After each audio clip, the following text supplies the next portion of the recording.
CCPA, and with its updates to become CCPA/CPRA as we know it, actually has now explicit requirements around data minimization. So this is something where it's gone from a important to have to a must have for organizations that are in scope for CCPA. And what we can see up at the top in bold is the actual language. We're talking about the collection, use, retention, and sharing of personal information only to the extent that it's reasonably necessary and proportionate. So very much echoing the kinds of language that we see in GDPR.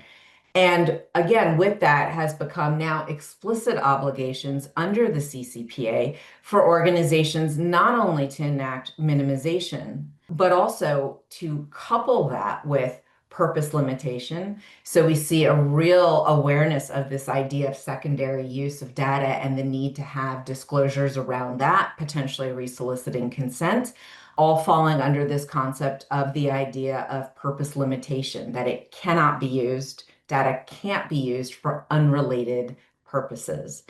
And it dovetails very nicely with necessity and proportionality. Again, like we see up at the top of the slide, it has to be reasonable. There has to be a reasonable expectation that this data is being collected for a proportionate reason to the services being rendered by the organization.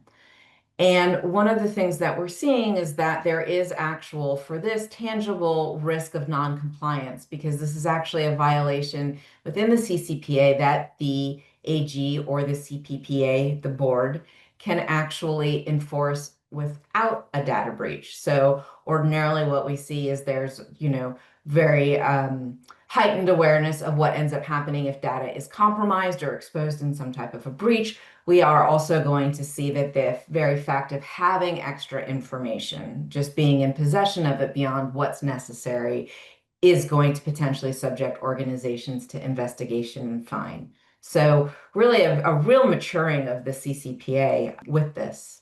Well, I think when we look at California, like at any, I call it modern privacy law or post-GDPR privacy law, the principles and the consequences are similar. They are never the same. But on a principle perspective, wherever you are in the world, if that's in Brazil, in Canada, in China, India, in Europe, etc., those principles are pretty much applicable across the globe.